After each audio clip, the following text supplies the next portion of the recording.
Today marks World Intellectual Property Day. To mark its significance, the Companies and Intellectual Property Commission, CIPC, has partnered with the Department of Trade and Industry and Competition, as well as other stakeholders, to co-host celebrations down in Gqeberha.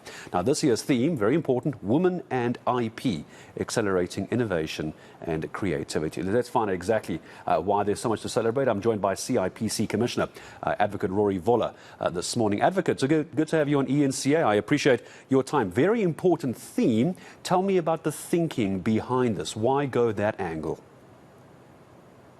Well, good morning, Gareth, and good morning to all your viewers. Well, on the 26th of April of every year, the World Intellectual Property Organization has designated it as World Intellectual Property Day. The reason being that intellectual property and its value cannot be understated in terms of the socio-economic impact that it has and the development of economies around the world. The special theme of this year is to look at how do we grow the innovation and inventor ecosystem amongst women inventors, because currently it stands at about 16.5% when we look at all inventions that move through into the patenting system, and therefore we have to acknowledge the vital importance that women play as far as the IP system is concerned. So we celebrate them and we salute them on this particular day, and we hope to grow their contributions to the IP system. And I don't think anybody would argue, Advocate, getting that 16.5% to increase significantly. But help me understand, can you talk to some of the challenges? Maybe you have some insight as to why we're only sitting at 16.5%. I imagine this has come up in the past and ways to move forward on that.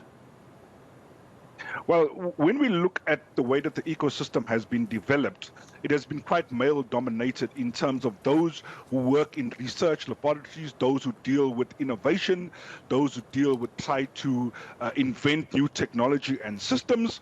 But when we look at the contribution made by women over the years, we see that there is significant contribution by them, and there's far less acknowledgement as far as that system is concerned. If we look at some of the inventions that have been made, and we know that women, when they look and they tackle a problem, they look at it as a way of how do we progress and make life easier. Some of the inventions that have been created by women, for example, Gareth, is, you'll never believe it, is the dishwasher. All right? The dishwasher was created by a woman. Some aspects that have been created by women is the window wiper on your cars that we take for granted. So the contribution cannot be understated. And even if you look at our own women artists, because we must not only look at intellectual property from a technology or innovation, we must also look at it in terms of artistry.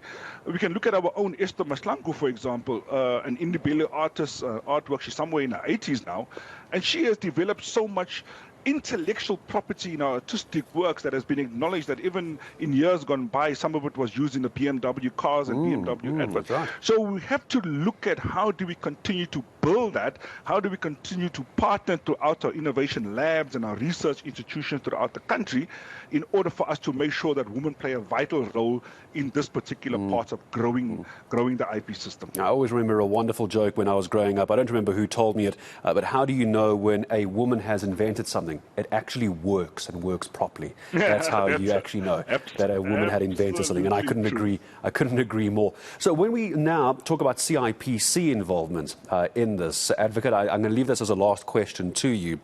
Where does government come into this? Because you can have the CIPC, you can register all the intellectual property in the world, but that's what happens at the end of an idea, the end of an invention, to protect your intellectual property. Is there enough support lower down to get more women into spaces where IP is needed, inventions, for example, academia, whatever it might be, running businesses, running companies, at the base level is where I'm going with this. Is there enough being done there? What would you like to see improve? Well, in South Africa, we have two problems, all right? The one problem is that the IP system is quite fragmented. It lies in various departments and amongst various agencies. So cohesion is firstly important for us to bring it all into what we call the IP ecosystem, and making sure that the support is given to women entrepreneurs and women inventors. That's the first part. The second part is that we need to start inculcating in the South African environment the fact that IP needs to be taught and discussed at a school level.